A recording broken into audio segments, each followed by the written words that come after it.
children, I hope you all are good. Once again I am here with the new topic of SST, that is advent of British rule in India. Previous chapter में हमने पढ़ा कि भाई कैसे अलग अलग rulers जो थे इंडिया में रूल ओवर कर रहे थे एंड हाउ दे कॉन्फ्लिक्टेड और उसका बेनिफिट फॉरेन पावर ने कैसे उठाया. So in this chapter we are going to study about how the Britishers entered into the Indian politics, Indian economics and what they do or they done with the British, with the Indian people or Indian society. So let's start the chapter with the trade wars and the struggle. See beta, we have seen the entry of new elements, British merchants, against the backdrop of division and fragmentation of the India into the several local rulers. यही problem थी. India में local rulers बहुत ज़्यादा थे, कोई centralise power नहीं थी, आपस में लड़ाई झगड़ा था, रूलर्स में आपस में सुपरमेसी के लिए लड़ाई कर रहे थे और इस फ्रेगमेंटेशन का फ़ायदा हुआ ब्रिटिश मर्चेंट्स को, जिन्होंने जो आए तो इकोनॉमिक लेवल पे थे, व्यापार करने के लिए आए थे, but after that they started to control over the political situation of India. Since the British traders were outside for their erstwhile colonies in the New World, America में ऑलरेडी वो बना चुके थे, then ingloriously turned by the Dutch East Indies, they changed their attention towards the subcontinent. Whether the East India Company eventually set up the beachhead at Calicut, जो आपका present day आपका Calcutta है ना, वहाँ पे इन्होंने सेटअप करना start किया. सो हम ये कह सकते हैं कि ये अननोन न्यू एलिमेंट जो था धीरे धीरे इंडिया की पॉलिटिकल फील्ड में आता गया, जो आया तो as an English East India Company to do the trade with the Indian, but eventually they become the ruler of the India. The British did not do anything in hurry. बहुत मतलब कहते हैं ना एक ग्रेजुअल प्रोसेस, जल्दबाजी में कुछ भी नहीं था कि बस आए लड़ाई लड़ें अटैक करो हरा दो, नहीं, ऐसा कुछ नहीं था.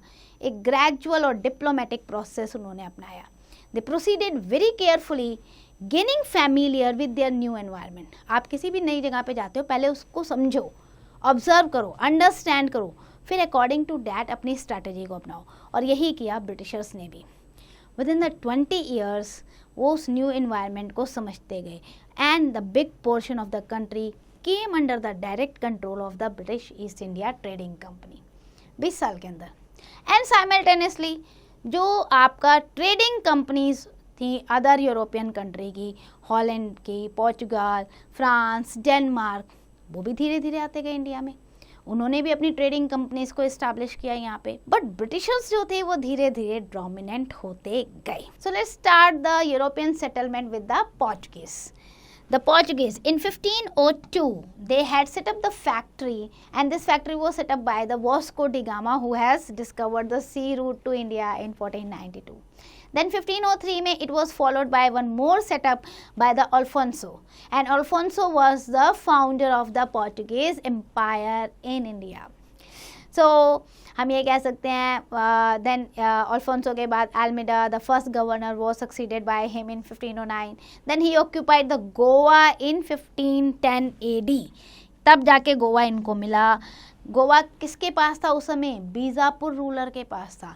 बीजापुर रूलर को हरा के गोवा को इन्होंने कैप्चर किया. Now Goa which the Portuguese control for around 4.5 century, 450 साल तक गोवा पोर्चुगीज के कंट्रोल में रहा and become the political and commercial power of Portuguese in India. The success of Portuguese traders जो थी ना इंडिया में, वो it was triggered a competition among the other European powers. अभी क्या हुआ? English, French, Dutch, Danish trading company, they were also establishing in India in 17th century. In due course the Portuguese was driven to surrender their monopoly. जब इतनी सारी जो है European power India में आने लग गई तो पोर्चुगीज़ की जो मोनोपोली थी ना वो धीरे धीरे खत्म हो रही थी, क्योंकि अब तो भाई ट्रेड ये भी कर रहे हैं, ये भी कर रहे हैं, ये भी कर रहे हैं, तो अकेले जो एक छत्र राज था ना पोर्चुगीज़ का वो धीरे धीरे डिक्लाइन होना शुरू हो गया. Now moving to the Dutch. First of all, the Dutch evaded upon the Portuguese monopoly for the eastern trade. अभी ये क्या हुआ? 1602 में United East India Company was established by Dutch. ये आपको याद रखना है, यूनाइटेड ईस्ट इंडिया कंपनी. एक इंग्लिश ईस्ट इंडिया कंपनी, एक फ्रेंच ईस्ट इंडिया कंपनी, एक यूनाइटेड ईस्ट इंडिया कंपनी, जो कि डच ने बनाई थी। अभी East India Company granted the right to continue the trade and wage wars in a bid to acquire the territories and build fortresses. मतलब ये वहाँ से अपना रॉयल चार्टर ऑर्डर लेकर आए थे कि आप जा सकते हो, व्यापार कर सकते हो, छोटी छोटी टेरिटरीज को हरा कर कब्जा कर सकते हो, अपने किला भी बना सकते हो। ठीक है। द फर्स्ट कॉन्क्वर्ड जावा, सबसे पहले जावा को कंट्रोल किया। देन उसके बाद जो उन्होंने वहाँ पे सेटलमेंट किया अपना, फिर तंजौर डिस्ट्रिक्ट में आए 1620 में, फिर वो आपका जो है सेरमपुर, यहाँ पे उन्होंने कैप्चर करना स्टार्ट किया बंगाल में। Then Dutch check the English competition. अब यहाँ जब आए मलाया में, यहाँ पे इंग्लिश कंपटीशन मिल गया, और इंग्लिश कंपटीशन मिला तो यहाँ पे ये हार गए और इन्हें बाहर जाना पड़ा। The British now focus on India. उन्हें लगा भैया डच हो ना तुम, अब हम भी आएंगे इस मार्केट में, इंडिया में। तो Dutch were mainly interested in the spice islands, और स्पाइस आइलैंड आपके कहाँ पे, Indonesia, where they set up their hold and sold their Indian settlements to the British 1845। उन्होंने क्या किया कि चलो भैया हम अपना इंडिया का छोड़ के यहीं पे इंडोनेशिया के जो स्पाइस आइलैंड्स हैं इनको कैप्चर करते हैं। तो इन्होंने अपना सेल ही कर दिया एरिया, किसको, इंग्लिश को, ब्रिटिशर्स को। Now it's turn off English East India company. Quest for the power and the wealth brought Englishmen to Indian shore। क्यों भाई, पोर्टुगीज और डच ही क्यों, हम भी चलेंगे। Group of merchant was granted a charter, एक रॉयल चार्टर होता है ना, जैसे जो क्वीन आपकी एलिजाबेथ थी, उन्होंने एक रॉयल चार्टर दिया, जो राजा रानी का फरमान निकलता है ना वो। उसमें चार्टर में ये लिखा हुआ था कि भाई queen Elizabeth first is allowing the English East India Company to trade in the East for period of 15 years. 15 साल के लिए वो वहाँ जाके जो है ट्रेड कर सकते हैं, क्योंकि पहले क्या होता था ना बेटा, राजा राजा होते थे, मोनार्चिकल सिस्टम होता था। तो जब तक दूसरे राजा का ऑर्डर नहीं आएगा तो ये वाला राजा जो है किसी को भी एंट्री नहीं करने देगा, ये डिपेंड ऑन द राजा। तो होता क्या था एक दूसरे के रॉयल ऑर्डर को लोग रिस्पेक्ट करते थे, मोनार्की रिस्पेक्ट करता था। इसलिए एलिजाबेथ ने भी जब 15 ईयर्स का ये चार्टर भेजा था तो हमारे यहाँ भी इसको वेलकम किया गया। The company started trading work at its port of Surat. Previous chapter में भी आपको मैंने बताया था, गुजरात में सूरत से इन्होंने अपना स्टार्ट किया था एस्टैब्लिशमेंट। इसके बाद क्या हुआ, धीरे धीरे धीरे वो आगे बढ़ते गए। The company defeated the Portuguese on the sea of Surat in 1612 and thus revealed the navy strength also. जब उन्होंने पोर्टुगीज को हराया तो बस उन्होंने ये दिखा दिया जी नेवी भी हमारी स्ट्रांग है। देन इम्पीरियल फरमान जो जहांगीर ने दिया था कंपनी को, उससे क्या हुआ, उन्हें और पावर मिल गई। जहांगीर ने अपने फरमान में लिखा था permanent factory eight Surat English can establish, और उन्होंने किया भी। 1613 में उन्होंने अपनी फैक्ट्री इस्टेब्लिश कर दी। और 2 साल के बाद द ब्रिटिश एम्बेसडर जो थे वो मुगल कोर्ट में आए। क्या नाम था उनका, सर थॉमस राव। वो गए मुगल कोर्ट में, मैनेज किया कि भैया गुजरात का ये जो हिस्सा है पूरा का पूरा हमें राइट्स दे दिया जाए यहाँ पे ट्रेड करने के लिए, और जहांगीर ने वो राइट्स दे भी दिया। और जैसे ही ये परमिशन मिल गई, पूरा वेस्ट कोस्ट सूरत का इनके कंट्रोल में आ गया। उसके बाद ईस्ट में भी हुगली जो बंगाल में है वो भी इनके कंट्रोल में आ गया। These and other location of peninsula became center of international trade for spices हो गया, cotton, sugar, raw silk, बहुत सारी चीज़ों को जो है ये एक्सचेंज करते थे, एक्सपोर्ट इम्पोर्ट करते थे। The East India Company trade was built on sophisticated Indian economy। और धीरे धीरे धीरे धीरे कब ये पॉलिटिकल सिचुएशन के अंदर आ गए और हम उनके गुलाम बनते गए। कहते हैं effective rule maintain through most of the Mughal period did much to provide the secure framework of trade. ये जो इनको मतलब कहते हैं ना रॉयल ऑर्डर के थ्रू इनको जो फ्री इंडिपेंडेंसी जो मिलती गई ना, ट्रेड में इनका जो मोनोपोली बढ़ता गया, इससे इनकी पावर जो है वो मजबूत होती गई। अब चलते हैं फ्रेंच पे। French East India company was also formed in France in 1664। तब लुई आपके 14 थे राजा, उन्होंने ये रॉयल चार्टर दिया था कि आप जा सकते हो वहाँ पे व्यापार कर सकते हो। French company was under the control of state in contrast to the British company. अब क्या होता है यहाँ इसमें ना प्राइवेट कमर्शियल वेंचर बहुत ज़्यादा थे फ्रेंच ईस्ट इंडिया कंपनी में। तो कंपनी ने अपनी फैक्ट्री जो इस्टेब्लिश की थी सूरत में 1668 में की थी, फिर मसूलीपट्टनम, फिर पौंडीचेरी, फिर धीरे धीरे जो है letter became the capital of the French occupied territory in India was founded in 1673। तो इन पूरी टेरिटरीज को इन्होंने कैप्चर कर दिया और अपने कंट्रोल में डायरेक्टली ले लिया था। तो ऐसे फ्रेंच भी आए इंडिया में। अब एक तरफ इंग्लिश, दूसरी तरफ फ्रेंच। डच तो जा चुके हैं, अब इन दोनों में आपस में क्या हो गई, राइवलरी। दोनों आमने सामने खड़े हो गए और दोनों के बीच में सुपरमेसी गेन करने के लिए, मोनोपोली गेन करने के लिए ट्रेड में लड़ाई हो गई। तो लड़ाई शुरू हुई द कर्नाटिक वॉर से। A state ruled by nawab under the Nizam with its capital at Arcot was known as Carnatic. ये जो एरिया था ना उसे कार्नेटिक एरिया कहा जाता था। नवाब वॉज नाउ एक्टिंग इंडिपेंडेंटली, क्योंकि उन्होंने अपने आप को मुगल रूलर से अलग कर दिया था, तो जी हम इंडिपेंडेंट हैं। Madurai, Tiruchirappalli were both under the nawab of Carnatic. लेकिन जो तंजौर था वो नवाब ऑफ कर्नाटिक के अंदर नहीं था, it was under the Marathas. ये मराठा की जागीर थी Tanjore. Under the Marathas Mysore was a Hindu kingdom. अभी क्या हुआ देखो, कर्नाटक का जो है रूल कहाँ जा रहा है और मराठास के पास आ रहा है Tanjore. In order to extend their territories the Marathas attack the Carnatic. Marathas को लगा कि भैया ये जो नवाब है ना कर्नाटक का, इसको हरा दें तो हमारे पास ये पूरा एरिया आ जाएगा। उन्होंने अटैक किया और मार दिया नवाब को। Then there were two claimants, his son Safdar Ali and son in law Chanda Sahib. जब मारा तो भैया उन्हीं के घर में से दो खड़े हो गए, जी ये गद्दी तो हमारे हाथ में जाएगी। मराठास उनसे लड़ाई लड़ रही हैं और उनकी जगह पे उनके सन इन लॉ और उनके बेटों के बीच में लड़ाई हो गई। अब ये सब हो गया तो भैया गद्दी पे कौन बैठेगा। और Safdar Ali was stabbed to death in 1742 and Chanda Sahib was attacked and imprisoned by the minor son of Safdar Ali. Anwar killed the minor prince and became the nawab. देखो लड़ाई हो रही है, एक ने एक को मारा, एक ने एक को मारा, एक ने एक को मारा और फाइनली अनवर अली बन गए। After the invasion of Nadir Shah, the British and the French both sought political power. As they found the Mughal emperor now they are going to be weak, और इन वीक मुगल्स पे राज करना आसान होगा। तो ये दोनों कंट्री फ्रेंच और English East India company, ये दोनों अपनी पावर को गेन करने में लग गए थे। तो अब क्या हुआ, the long war was fought in Carnatic region in south India because both companies has important position. अब कर्नाटक को जीतना बहुत ज़्यादा ज़रूरी था, तो दोनों इसके लिए लड़ाई लड़ रहे थे और दोनों को ही कहते हैं ना वेल्थ का बहुत ज़्यादा लॉस हुआ, कभी कोई कभी कोई। तो सबसे पहले देखते हैं फर्स्ट कार्नेटिक वॉर जो हुई 1746 से 1748, 2 साल चली थी ये वॉर। 1740 जो वॉर थी इसको पता क्या कहा जाता है, ऑस्ट्रियन वॉर। ऑस्ट्रियन वॉर जो है ब्रोकअप हुई थी यूरोप में, इंडिया में नहीं। सक्सेशन ब्रोकअप हुआ इन यूरोप में and in this war England and France took opposite side.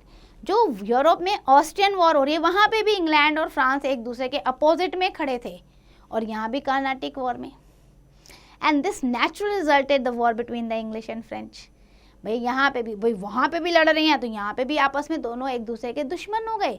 तो फर्स्ट कार्नेटिक वॉर जो हुई वो फ्रेंच और इंग्लिश ईस्ट इंडिया कंपनी के बीच में हुई। In the events that followed Dupleix जो थे ना फ्रेंच के governor of Pondicherry capture the fort Saint George. Madras में इस किले को उन्होंने कैप्चर कर लिया 1746 में। ब्रिटिशर्स ने ट्राई किया रिकैप्चर करने को कि इस किले को हम दोबारा जो है रिकैप्चर करेंगे, लेकिन नहीं कर पाए। Meanwhile the Austrian war of succession ended in 1748 in Europe. और वहाँ क्या हुआ, ट्रीटी एक साइन हुई। ट्रीटी जो साइन हुई that treaty was Aix-la-Chapelle and so did the first Carnatic war. वहाँ ऑस्ट्रियन वॉर का एंड हुआ एक एग्रीमेंट से, यहाँ फर्स्ट कार्नेटिक वॉर का एंड हुआ एक एग्रीमेंट से। एग्रीमेंट क्या था, under the terms of treaty Madras was return to English East India Company. कि डुप्लेक्स ने जो मद्रास जो कि प्रेजेंट डे चेन्नई है ना बेटा, उसे मेड्रॉस कहते थे, जो मेड्रॉस कैप्चर किया है फ्रेंच के डुप्लेक्स ने, वो वापस कर दिया जाए इंग्लिश ईस्ट इंडिया कंपनी को। चलो जी हो गया। The war raise to the prestige of Dupleix. Because a part of seizing fort Saint George. अब इनको बड़ा गुस्सा आ रहा था ड्यूप्लेक्स को, बड़ी मुश्किल से हमने जो ये सेंट जॉर्ज का फोर्ट था मेड्रास में, इसको कैप्चर किया था और अब दोबारा हम इन्हें लौटा दें। तो भाई ये तो उनके लगा ना कि मेरी रेपुटेशन के खिलाफ है। It's so happened that when Dupleix captured Madras the French naval commander return it to the British. भैया इसको वापस कर दिया, अब वापस एज ए ब्राइब के तौर पे वापस मिला था। ड्यूप्लेक्स को बहुत गुस्सा आया। Dupleix sought the help of Anwaruddin the nawab of Karnataka and promised to hand over the Madras to him। उन्होंने क्या किया, उन्होंने नवाब ऑफ कर्नाटक को बोला कि अगर आप मेरा साथ दोगे ना इस लड़ाई में अंग्रेजों के खिलाफ, तो हम जब जीत जाएंगे तो पूरा का पूरा मद्रास मैं आपको दे दूंगा, पर अंग्रेजों को नहीं देने दूंगा। So such types of the promising held the nawab helped the Duplex, but Duplex failed to keep his promise because under the provision of treaty of Aix-la-Chapelle, what happened? Aix-la-Chapelle जो ट्रीटी हुई थी उसके अंदर Madras was to be return to the English only. तो भैया लड़ाई में साथ दिया, फिर भी जो मेड्रास है वो मिला ही नहीं नवाब ऑफ कर्नाटक को। So in battle near Adyar in Madras the dissolutions Anwaruddin fought with Dupleix but was defeated.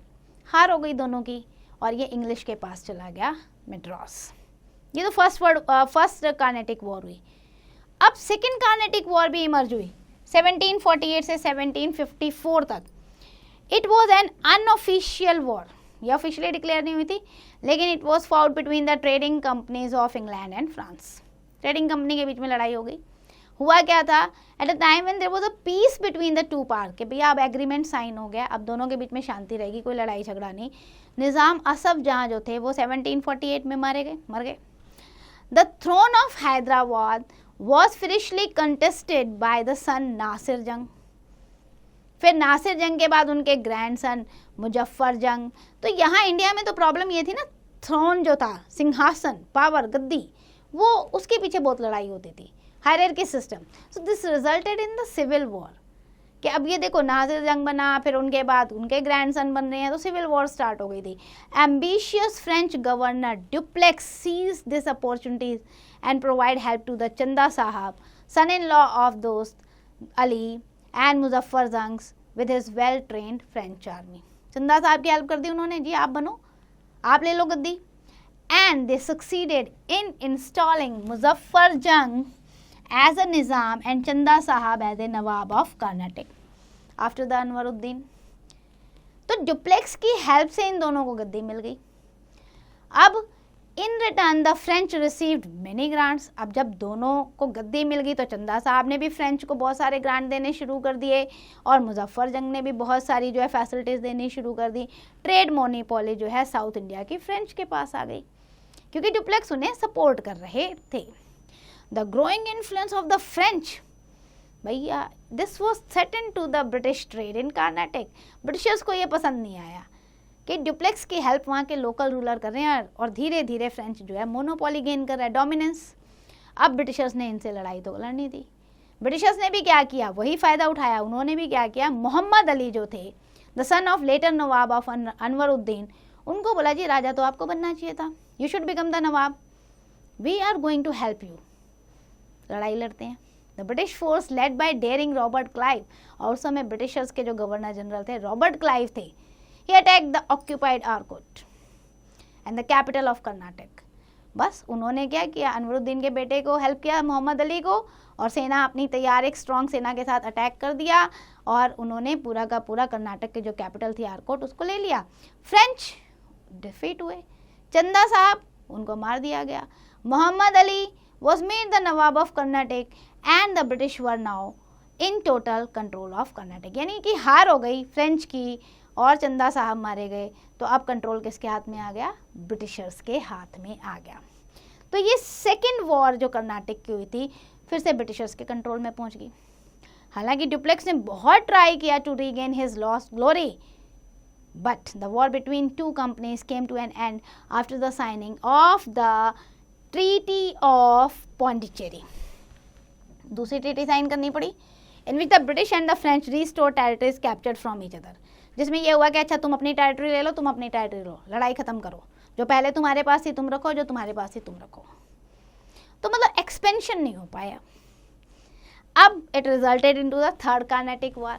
देखो पावर का गेम कैसा है बेटा कि वॉर पे वॉर हो रही है, ना फ्रेंच हार मान रहे हैं ना इंग्लिश ईस्ट इंडिया कंपनी हार मान रही है। थर्ड वॉर स्टार्ट हो गई, last in the series of 18th century. फिर से फ्रेंच और ब्रिटिश के बीच में सुपरमेसी के लिए लड़ाई हुई। दो वार में तो मेनली जो था eastern coast of southern India का, उसके पीछे लड़ाई हो रही थी। बट थर्ड कार्नेटिक वॉर जो था, it to cross the limit of the south to reach the rich eastern province of Bengal. Third war की तो लड़ाई जो हुई ना बेटा, थर्ड कार्नेटिक वॉर, उसमें कोस्टल रीजन की बात ही नहीं हो रही थी, उसमें तो सीधे बंगाल पहुंच गए जी। बंगाल की दीवानी किसको मिलेगी, हम लड़ेंगे। And the British had defeated the nawab Siraj-ud-Daulah, उस समय के जो बंगाल के रूलर थे। बैटल ऑफ प्लासी में ब्रिटिशर्स ने ऑलरेडी उन्हें हरा दिया था और बंगाल का प्रोविंस अपने अंडर ले लिया था। वाइसराय जो थे बंगाल के, ही मतलब over the Bengal have the British, क्योंकि वो सारा जितना भी रिसोर्स था उसको यूटिलाइज कर रहे थे। तो क्या हुआ, बंगाल में जब बंगाल के लिए जब कार्नाटिक वॉर हुई तो उसमें पूरा का पूरा सोर्स जो है ब्रिटिश को मिल रहा था, रिसोर्स पूरा उनको फैसिलिटीज मिल रही थी। एंड देन क्योंकि उन्हें फाइनेंस प्रॉपर मिलता जा रहा था इस कार्नाटिक वॉर में, so they succeeded in demolishing the French plans. Continuously उन्हें वहाँ से मिल रहा है, पैसा मिल रहा है, आर्मी की सपोर्ट मिल रही है बंगाल से, तो इसलिए ब्रिटिशर्स जो है वो जीत गए और फ्रेंच की इसमें हार हुई। And then the final blow was dealt in 1760 when the British forces led by Sir Ayercourt defeated the French army, and the French defended Pondicherry bravely but had to surrender on January 16, 1761. तो ये जो third Carnatic war थी, that was the final blow to the French power in India. अब देखते हैं बेटा blue box. In this blue box we are going to discuss about the 7 years war. The war comprising an intercontinental series of conflicts began in America and the last of 4 North American wars waged from 1689 to 1763. यहाँ पे ये American war के बारे में दिया हुआ है जो ब्रिटिशर्स के साथ हुई थी एंड फ्रेंच के साथ हुई थी। It expanded into the Europe के अलग अलग पार्ट तक ये 7 years तक चली थी। एंड ये वॉर फैलते फैलते, मतलब आप ये सोचो कि अमेरिकन कॉलोनीज के लिए हो रही थी, ब्रिटिशर्स और फ्रेंच के बीच में ये लड़ाई हुई, यूरोप में ये वॉर फैली और फैलते फैलते ये दुश्मनी थर्ड कार्नेटिक वॉर तक आ गई, यानी कि एंग्लो फ्रेंच वॉर आप कह सकते हो। And the war were fought for supremacy in the colonial, मतलब वहाँ पे था कि हमें नॉर्थ अमेरिका में हमारी सुपरमेसी हो जाए, कि फ्रेंच के हाथ में पावर आ जाए नॉर्थ अमेरिका की या ब्रिटिशर्स के हाथ में आ जाए। सेम वही सिस्टम यहाँ हो गया कि नहीं फ्रेंच के हाथ में इंडिया की पावर आनी चाहिए या इंग्लिश के हाथ में इंडिया की पावर आनी चाहिए। So it involve most of the major power, Europe, Prussia, England and most other one side and Austria, मतलब कुछ इस तरफ है कुछ इस तरफ है, कोई इंग्लैंड की तरफ से लड़ रहा है कोई फ्रेंच की तरफ से लड़ रहा है, Austria, Saxony, France, Russia, Sweden and Spain ये दूसरी साइड से लड़ रहे हैं। Treaty of Paris ended in the war. In winning the war, the British government virtually doubled the national debt and acquired more territories than it could control. मतलब जब ये war 7 year के बाद इन्होंने जीती नॉर्थ अमेरिका की war Britishers ने, तो इन्होंने तो बहुत हैवी जो है ना डाल दिया था इस पे ब्रिटिश गवर्नमेंट ने, कि डबल कर दिया था डेप्ट और बहुत सारी टेरिटरीज को एक्वायर कर दिया था। But this series of conflict also planted the seeds of American revolution. ये बढ़ते तो गए आगे, लेकिन कहीं ना कहीं ये लड़ाई अमेरिकन रेवोल्यूशन का बीज भी बो गई, इसीलिए तो वहाँ के लोग स्ट्रगल करने लगे इनके अगेंस्ट और फाइनली अमेरिका ने अपने आप को इंडिपेंडेंट डिक्लेयर कर दिया था। तो ये थी 7 year of war in North America. Now eventually the French lost all the possession in India. तो वॉर एंड हुई, कार्नेटिक वॉर जो 1763 में एंड हुई, treaty of Paris end with the ended of French pursuit of the empire in India, और यहाँ से जो है फ्रेंच की पावर इंडिया से खत्म और अब रियल जो पावर आ रही थी वो रीस्टोर की, डोमिनेंट की किसने, ब्रिटिशर्स ने डोमिनेंट की। Now we are going to discuss the war with the Indian ruler. ये तो हो गई एंग्लो फ्रेंच वॉर जो हमने 3 कार्नेटिक वॉर्स पढ़ी। अब हम इंडियन रूलर्स की जो आपस में लड़ाई हुई वो डिस्कस करेंगे। So let's start with the Bengal. The East India Company came to Bengal in 1650 with the Mughal emperor allowed the company to settle in Bengal and trade free. जब रूलर ये कह देगा भैया बंगाल में सेटल हो जाओ, फ्री ट्रेड करो, annual payment खाली 3000 टका, इतनी पेमेंट देनी थी एनुअल, बाकी तुम जैसे मर्जी वैसे व्यापार करो. मतलब मान लो आप राजा हो और आपने किसी को भी मर्चेंट को कह दिया जी मेरे राज्य में आप कहीं पे भी व्यापार करते रहो और मुझे इतना पेमेंट कर देना साल का. तो ये था condition. Within a few year the company trade began to expand rapidly. ओ भाई कुछ तो करना नहीं, 3000 टका देना है साल में बस. And last quarter of the 17th century the intrusion into the internal trade of Bengal became the cause of conflict. लड़ाइयाँ शुरू हो गई. They openly ignored the rules of the trade laid down by the Mughal ruler Aurangzeb. Openly सामने, अरे क्या क्या औरंगजेब ने, हम नहीं मानते, हमें तो मिला हुआ है फ्री ट्रेड, हम करते रहेंगे. और उन्होंने औरंगजेब के भी रूल को नहीं माना, ना उसके आदेश को माना. And then declared the war in 1686 and completely routed them. The company, after realizing their mistake, sought pardon. लेकिन भाई जब औरंगजेब के साथ लड़ाई हुई तो इनको हार का भी सामना करना पड़ा था. और कंपनी को लगा कि भैया नहीं, अगर हमें इंडिया में अपना बैलेंस बनाना है ना, पावर बनानी है, तो भैया माफ़ी मांगो और फिर से शुरू करो. यू नो बेटा, Aurangzeb was aware of the importance of the company. उसे पता था कंपनी की क्या इंपॉर्टेंस है, इसीलिए 1691 में ही restored all trading rights.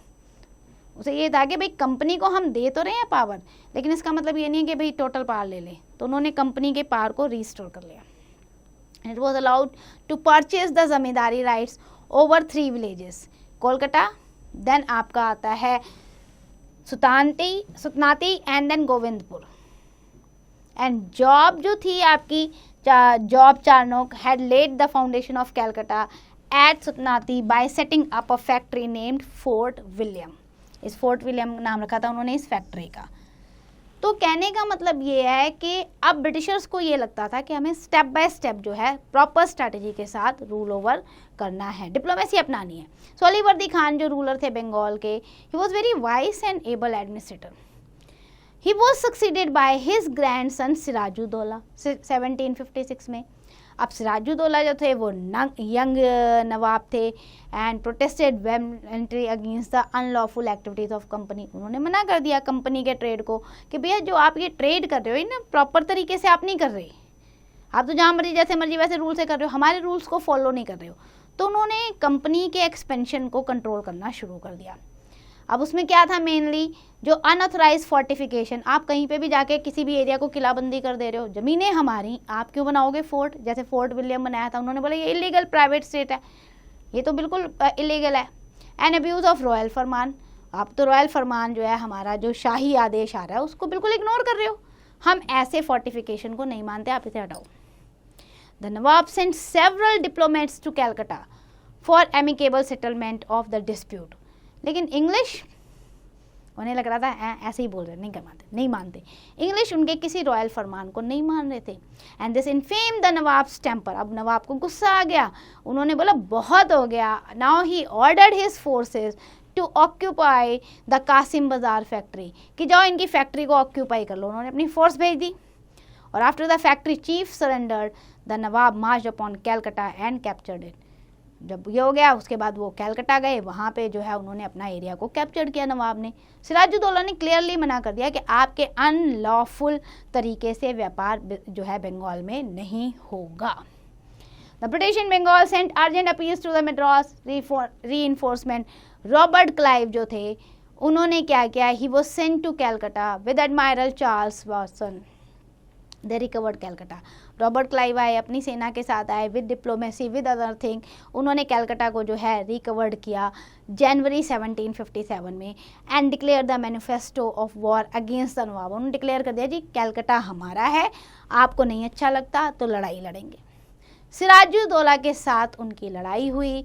Then Siraj-ud-Daulah हार गए, जहाँ सिराजुद्दौला को अपनी एक ट्रीटी साइन करनी पड़ी, Alinagar treaty with the English. And that was the battle of Plassey in 1757. क्योंकि Robert Clive was very strong commander, ठीक है. He started his career in the company as a clerk and he was very intelligent, very clever and then got this position. In Bengal, he used every possible means to bring about the downfall of Sirajuddaulah. हर तरीके को अपनाया उसने सिराजुद्दौला को हटाने के लिए. Even he compromised with some of the corrupted member of nawab. उसने देखा नवाब के कोर्ट में कौन से करप्टेड लोग हैं, उनको अपने अंडर कर लेते हैं. जैसे कि मीर जाफ़र जो कमांडर था कि भैया मेरे साथ मिल जाओ, सिराजुद्दौला मरेगा तो मैं आपको नवाब बना दूंगा. जगत सेठ, बैंकर्स ऑफ बंगाल जो थे, अमीर चंद ट्रेजरर जो थे, ओवरथ्रो द नवाब. मतलब इन सब ने जो है रॉबर्ट क्लाइव की हेल्प कर दी और that's why Siraj-ud-Daulah defeated. Mir Jafar was assured by Britishers that he would become the next nawab if Siraj-ud-Daulah was deposed. तो भाई लालच में आ गया मीर जाफर भी, उसने भी बिट्रेड कर दिया सिराजुद्दौला को. तो ये जो फास्ट चेंजिंग सर्कमस्टांसेस थे, इससे वॉर हुई. British accuse Siraj-ud-Daulah for conspiring the French against them. And Robert Clive, with a small army of 8,000 European soldiers, marched towards the Murshidabad. And on June 23rd, 1757, the village of Plassey was a mere drama. मतलब एक तरफ Britishers ये कह रहे हैं कि सिराजुद्दौला जो है मिस गवर्नेंस कर रहा है, फ्रेंच के साथ मिला हुआ है, ब्रिटिशर्स के साथ जो है गलत तरीके से प्रोसेस हो रहा है, मतलब उसकी इमेज डाउन करने की कोशिश कर रहे हैं. और दूसरी तरफ ये बैटल ऑफ प्लासी का ड्रामा स्टार्ट हो गया. Sequence of Sirajuddaulah stood no chance of winning against the conspiracy. ये जो इतना बड़ा षड्यंत्र रचा गया ना सिराजुद्दौला के खिलाफ, कि जगत सेठ भी उनके खिलाफ हो गए और देन आपके जो मीर जाफ़र हैं वो भी उनके खिलाफ जा रहे हैं. तो ना तो पैसा, ना तो आर्मी, ना लोगों का सपोर्ट मिला. तो कहीं ना कहीं उस कॉन्स्पिरेंसी का षड्यंत्र का शिकार हो गए और बैटल ऑफ प्लासी में उनकी हार हो गई. Then he was defeated, he fled from the battlefield but was caught by the partisan of Mir Jafar and put to death. उन्होंने वहाँ से भागने की कोशिश की थी कि रीगेन करूँगा अपनी आर्मी को, लेकिन पकड़े गए और उन्हें मार दिया गया. अब मीर जाफ़र नवाब बन गए, बड़े खुश, मैं तो नवाब बनूंगा. But he was the puppet nawab, क्योंकि भैया ब्रिटिशर्स ने उन्हें कुछ करने नहीं देना था. The company rewarded him grant of jagirdari on 24 Parganas, large sum of pay to the officer including Clive. The company got undisputed rights to free trade. तो रॉबर्ट क्लाइव की लीडरशिप में जो बैटल ऑफ प्लासी जीती, उसके बाद रॉबर्ट क्लाइव की भी position बढ़ गई और कंपनी को जो है फ्री ट्रेड जो है मिल गया यहाँ पे. The East India Company found itself transformed from being merely an association of trader to the level of the merchant. उन्हें भी लगा रहे बैटल ऑफ प्लासी के बाद तो अब हम रियल जो है रूलर बन चुके हैं बंगाल के. Then the rulers exercising political sovereignty over a largely unknown land and people, and this infamous victory was turning a point in the history of India. हालांकि ये इनफेमस विक्ट्री थी, लोगों को बिल्कुल पसंद नहीं आई, बट यस इंडियन हिस्ट्री में ये टर्निंग पॉइंट थी, क्योंकि पूरी की पूरी दीवानी जो बंगाल की थी वो इनके कंट्रोल में आ गई थी. अच्छा, आपको एक फैक्ट दिया हुआ है मोर टू नोन का, जिसमें ये मेंशन है Jawaharlal Nehru in the his book. Jawaharlal Nehru ने एक बुक लिखी थी डिस्कवरी ऑफ इंडिया 1946 में, जिसमें उन्होंने डिस्क्राइब किया था क्लाइव को as having won the battle of by promoting treason and forgery. उन्होंने बोला रॉबर्ट क्लाइव एक ऐसा बंदा है जिसने लड़ाई को किस तरीके से जीता, गद्दारों को प्रमोट करके, षड्यंत्र को प्रमोट करके. तो उन्होंने बताया कि इन चीज़ों से बचो. And pointedly notes that British rule in India an unsavory beginning and something of that better taste had clung to its ever since. और यही कारण था कि मतलब उन्होंने ये मैसेज दिया कि अपने पास से सीखो कि गद्दारी नहीं करो, ट्रेजन नहीं करो, किसी षड्यंत्र का शिकार मत हो, क्योंकि ऐसे फिर रॉबर्ट क्लाइव जैसे लोग जो हैं कितने सालों तक ब्रिटिशर्स की नींव को मजबूत करके चले गए. अब हम चलते हैं नेक्स्ट बैटल पे. बैटल ऑफ प्लासी के बाद आते हैं हम बैटल ऑफ बक्सर पे. 1764 में हुई थी battle of Buxar. Mir Kasim, he was also an able ruler. As soon as he became the Nawab, he shifted his capital from Murshidabad to the Mughal. उसने मुर्शिदाबाद से अपनी कैपिटल को हटा के मुंगेर में बना दी, to distance himself from the constant interference of the British. उसने बोला मुर्शिदाबाद जो थोड़ा कंट्रोल में दूर करते हैं, इंटरफेरेंस कम होगा ब्रिटिशर्स का. और उन्होंने क्या किया, अब उन्होंने देखा कि भैया मेरे पास क्या है. पहले तो उन्होंने अपना ट्रेजर देखा, उसके एक्सपेंडिचर को कम करना शुरू किया, कंट्रोल करना. देन उन्होंने जितने भी इनकॉम्पिटेंट ऑफिशियल से उन्हें रिमूव कर दिया कि भाई आपकी कोई ज़रूरत नहीं है, आप कोई काम ही नहीं कर रहे हो, तो ऐसे लोगों को डिसमिस कर दिया. स्पेशली वो जो कि ब्रिटिशर्स के बड़े क्लोज रिलेशन में थे, ताकि वो दोबारा से गद्दारी ना कर सकें, कोई ट्रेजर ना कर सकें। फिर उसने क्या किया, he hired the Europeans to train his army, कि जो यूरोपियन वेल इक्विप्ड थे, बिल्कुल न्यू टेक्नोलॉजी से लड़ाई लड़ रहे थे, वही टेक्नोलॉजी जो है हमारी आर्मी को भी सिखाओ। He also introduce some administrative reforms, so soon he became in the direct conflict with the Britishers। हालांकि उसने बहुत अच्छे से रिवाइव करने की कोशिश की, लेकिन ब्रिटिशर्स के लिए तो वो दुश्मन बन गया। And Mir Qasim ordered the abolition of all internal trade duties. This led an attack on the city of Patna by the British, and after defeating the Mir Qasim, the company, क्या किया company ने, the company reinstated Mir Jafar as a नवाब। जब मीर कासिम उनकी बात नहीं सुन रहा था, उन्होंने मीर जाफर को दोबारा नवाब बना दिया। Mir Qasim join the hand with Shuja-ud-Daulah nawab of Awadh and Mughal emperor Shah Alam two. इन तीनों ने मिलकर दोबारा से जो है लड़ाई लड़ी कंबाइंड फोर्सेस के साथ, लेकिन जो लड़ाई उन्होंने लड़ी that was in the Buxar, तो उसे कहा गया बैटल ऑफ बक्सर इन 1764। तो आपको याद रखना है 3 लोगों ने मिलकर लड़ी थी, एक आपके थे मीर कासिम, उसके बाद आपके नवाब ऑफ अवध थे शुजाउद्दौला, और थर्ड थे आपके मुगल एम्परर शाह आलम टू। इन तीनों की कंबाइंड आर्मी ने लड़ाई लड़ी battle of Buxar in October 1764। The combined forces were badly defeated by the British force, नहीं जीत पाए क्योंकि उनकी आर्मी बहुत स्ट्रांग थी। एंड मीर कासिम जो थे fled after the battle, died obstinately probably in Delhi 1777।